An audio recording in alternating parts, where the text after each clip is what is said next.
आज हम बात करने वाले हैं एप्पल कंपनी के फाउंडर और पिक्सर कंपनी के चेयरमैन स्टीव जॉब्स की। उन्होंने 2005 में स्टैनफोर्ड यूनिवर्सिटी में एक स्पीच दी थी जिसे सुनकर लाखों लोगों का जीवन बदल गया। इस स्पीच में उन्होंने अपनी लाइफ की 3 कहानियां बताई थी जो किसी के भी जीवन को बदलने के लिए काफ़ी है। लेकिन भारत की मातृभाषा हिंदी है और स्पीच इंग्लिश में थी, तो मैं आज इस पूरी स्पीच को हिंदी में आपके लिए लेकर आया हूँ। तो अपने ईयरफोन्स को कान पर लगा लें, क्योंकि हो सकता है इसे सुनने के बाद आपकी लाइफ भी बदल जाए। आज मैं आपको अपनी लाइफ की 3 कहानियां बताना चाहता हूँ। हालांकि ये कोई बड़ी बात नहीं है, सिर्फ 3 कहानियां ही हैं। तो चलिए बात करते हैं पहली कहानी के बारे में, कनेक्टिंग द डॉट्स।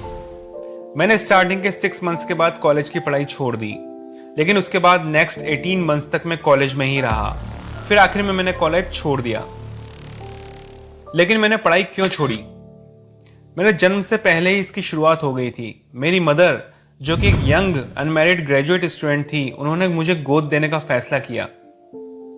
वह सोचा करती थी कि मुझे पढ़े लिखे कॉलेज के ग्रेजुएट्स के द्वारा ही गोद लिया जाना चाहिए।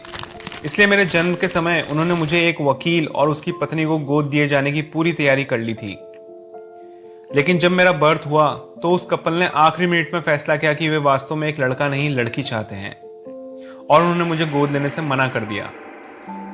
इसलिए मेरे न्यू पेरेंट्स, जो कि वेटिंग लिस्ट में थे, उन्हें आधी रात में फोन आया कि हमें एक लड़का हुआ है, क्या आप उसे गोद लेना चाहते हैं? उन्होंने कहा बिल्कुल। मेरी बायोलॉजिकल मदर को बाद में पता चला कि मेरी माँ ने कभी कॉलेज से ग्रेजुएशन नहीं किया और मेरे फादर तो कभी हाई स्कूल भी नहीं गए। तब उन्होंने एडॉप्शन पेपर्स पर साइन करने से मना कर दिया। लेकिन कुछ मंथ्स के बाद वह नरम पड़ गई जब उन्हें पेरेंट्स ने प्रॉमिस किया कि मैं कॉलेज जाऊंगा, और यहां से मेरे जीवन की शुरुआत हुई। और 17 साल बाद मैं कॉलेज गया, लेकिन मैंने एक ऐसा कॉलेज चुना जो स्टैनफोर्ड जितना ही महंगा था, और मेरे वर्किंग पेरेंट्स की सारी सेविंग्स मेरे कॉलेज की ट्यूशन फी पर खर्च हो रही थी। 6 मंथ्स के बाद मुझे समझ आ गया था कि इसकी कोई वैल्यू नहीं है, सब पैसे की बर्बादी है। क्योंकि मुझे नहीं पता था कि मैं अपने जीवन के साथ क्या करना चाहता था। मुझे यह नहीं पता था कि कॉलेज मुझे यह पता लगाने में कैसे मदद करेगा, और यहाँ मैं वह सारा पैसा खर्च कर रहा था जो मेरे माता पिता ने अपनी पूरी लाइफ में सेव किया था। इसलिए मैंने पढ़ाई छोड़ने का फैसला किया और विश्वास रखा कि सब ठीक हो जाएगा। उस समय मुझे यह काफ़ी डरावना लगता था, लेकिन पीछे मुड़कर देखें तो यह मेरे अब तक के सबसे अच्छे डिसीजन में से एक डिसीजन था। जैसे ही मैंने पढ़ाई छोड़ी तो अब मैं उन क्लासेस को लेना बंद कर सकता था जिनमें मेरा कोई इंटरेस्ट नहीं था, और उन चीज़ों से जुड़ना स्टार्ट किया जो मुझे ज़्यादा इंटरेस्टिंग लगती थी।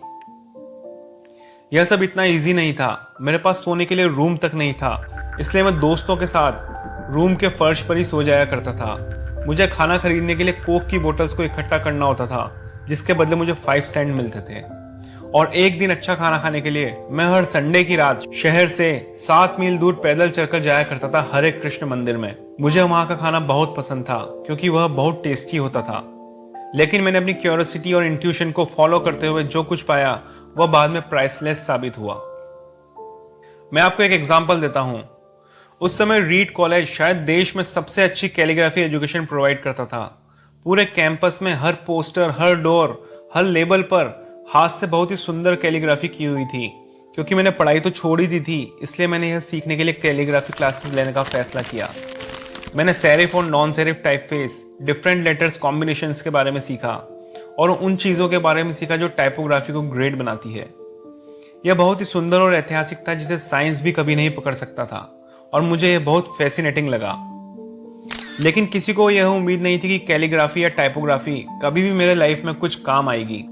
और 10 साल बाद जब हम पहला मैकिन्टोश कंप्यूटर डिज़ाइन कर रहे थे तो यह सब मेरे लिए बहुत काम आया, और हमने इसे मैक में डिज़ाइन किया। यह एक ऐसा पहला कंप्यूटर था जिसमें टाइपोग्राफी थी। यदि मैंने कॉलेज में उस समय कोर्स को कभी नहीं छोड़ा होता तो मैक में कभी भी इतने सारे टाइपफेस और फॉन्ट नहीं होते। और क्योंकि विंडोज सिर्फ मैक की नकल करता है, इसलिए पॉसिबल है कि किसी भी पर्सनल कंप्यूटर में यह नहीं होता। यदि मैंने पढ़ाई नहीं छोड़ी होती तो मैं कभी भी कैलीग्राफी क्लासेस में शामिल नहीं हो पाता। पर्सनल कंप्यूटर में कभी भी वह अद्भुत टाइपोग्राफी नहीं होती जो आपके पास है। ऑफ कोर्स जब मैं कॉलेज में था तो फ्यूचर की ओर देखते हुए डॉट्स को कनेक्ट करना इम्पॉसिबल था, पर 10 साल बाद पीछे मुड़कर देखने पर यह बिल्कुल क्लियर था। So you can't only connect the dots looking forward, you can only connect the dots looking backwards. इसलिए आपको भरोसा रखना होगा कि कोई भी चीज किसी न किसी तरह आपके फ्यूचर से जुड़ी हुई है। आपको किसी चीज पर तो ट्रस्ट करना होगा, चाहे आप उसे भाग्य, किस्मत, जीवन, कर्म जो भी कहें, क्योंकि यही विश्वास आपको ऐसी राह दिखाएगा जो आपको कॉन्फिडेंस देगा वो करने का जो आप दिल से करना चाहते हैं। भले ही आपके रास्ते में कितनी ही मुश्किलें क्यों ना आए, इससे कोई फर्क नहीं पड़ता, पर एक दिन आपको सक्सेस जरूर मिलेगी। मेरी दूसरी कहानी है लव एंड लॉस।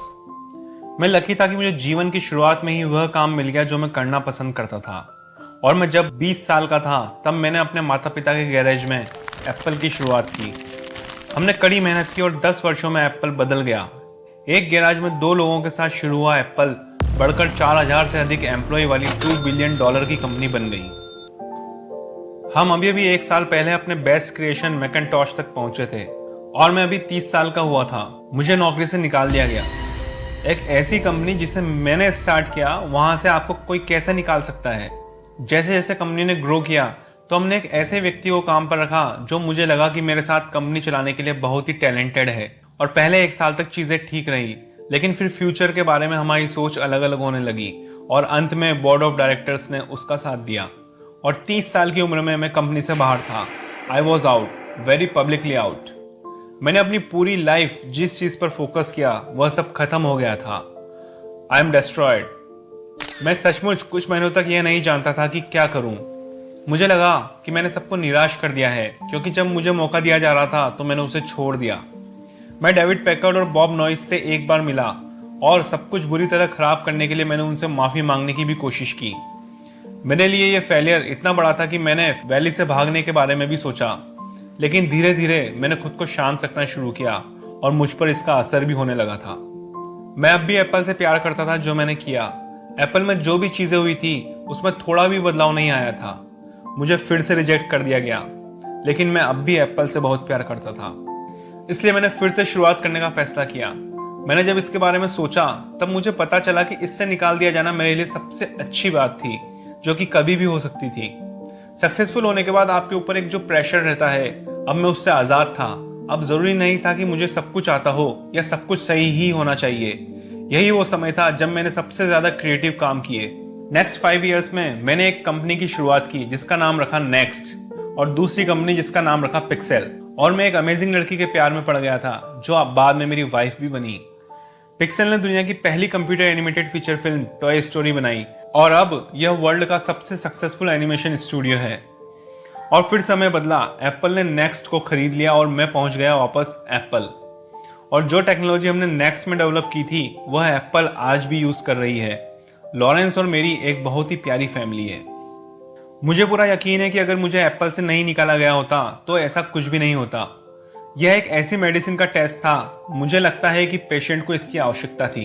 कभी कभी लाइफ आपके सिर पर एक जोरदार प्रहार करती है, पर विश्वास मत खोइए। मुझे पूरा विश्वास है कि केवल एक चीज जो मुझे आगे बढ़ाए रखती थी वह यह थी कि मैंने जो किया मैंने उससे प्यार किया। इस कारण मुझे वह मिल गया जो मुझे पसंद था। आपका काम आपके लाइफ में एक इंपॉर्टेंट हिस्सा है और वास्तव में सेटिस्फाइड होने का एकमात्र तरीका। आप वह काम करें जिससे आप प्यार करते हो।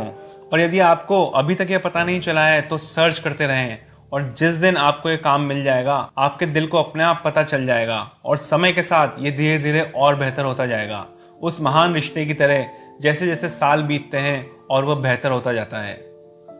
तो धीरे धीरे बढ़ते रहो पर समझौता मत करो। तीसरी कहानी है डेथ के बारे में। जब मैं 17 इयर्स का था तब मैंने कहीं एक कोट पढ़ा। उसमें लिखा था कि यदि आप हर दिन ऐसे जीते हैं जैसे कि यह आपका आखिरी दिन है तो आप निश्चित रूप से सही हैं।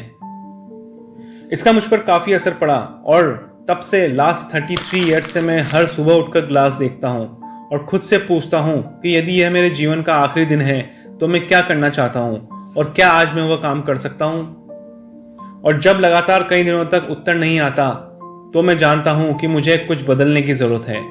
हमेशा यह याद रखना चाहिए कि मैं जल्द मर जाऊंगा। जीवन के बड़े विकल्प चुनने में यह आपको एक टूल की तरह मदद करेगा जिसका मैंने कभी सामना नहीं किया, क्योंकि लगभग सभी भारी एक्सपेक्टेशंस, प्राउड, अनसक्सेसफुल या फेलियर होने का डर, शर्मिंदगी, यह मौत के सामने बहुत छोटी चीजें हैं। यह याद रखना कि आप मरने वाले हैं, मुझे पता है कि यह सबसे अच्छा तरीका है इस सोच के जाल से बचने के लिए कि आपके पास खोने के लिए कुछ है। यू आर ऑलरेडी नेकेड, आप पहले से ही नग्न हैं। अपनी दिल की बात न मानने का आपके पास में कोई कारण नहीं है। कोई भी मरना नहीं चाहता, यहाँ तक कि वो लोग भी नहीं मरना चाहते जो स्वर्ग जाना चाहते हैं। और हम सभी जानते हैं कि हमारी आखिरी मंजिल मौत है, उससे कोई भी नहीं बच पाता है। यह लाइफ का एकमात्र बेस्ट इन्वेंशन है। It is a life changing agent जो जीवन में परिवर्तन का कारक है। यह नए के लिए रास्ता बनाने के लिए पुराने को साफ करता है। अभी आप नए हैं, लेकिन पुराने होने में अब आपको ज्यादा समय नहीं लगेगा। आप धीरे धीरे बूढ़े होते जाएंगे और एक दिन मर जाएंगे। यह बहुत ड्रामेटिक है, लेकिन यह बिल्कुल सच है। आपके पास लिमिटेड समय है, इसलिए इसे किसी और की तरह जीवन जीकर बर्बाद न करें। उस ट्रैप में न फंसें जो दूसरे लोगों की सोच के आधार पर अपना जीवन जीते हैं। दूसरे की ओपिनियंस की आवाज को अपने मन की आवाज के ऊपर हावी मत होने दो, वरना एक दिन तुम खत्म हो जाओगे। सबसे इंपॉर्टेंट, अपने दिल की आवाज को सुने और इंट्यूशन को समझने की कोशिश करें। साहस रखें। वह पहले ही जानते हैं कि आप वास्तव में क्या बनना चाहते हैं, बाकी सब सेकेंडरी है। Stay hungry, stay foolish.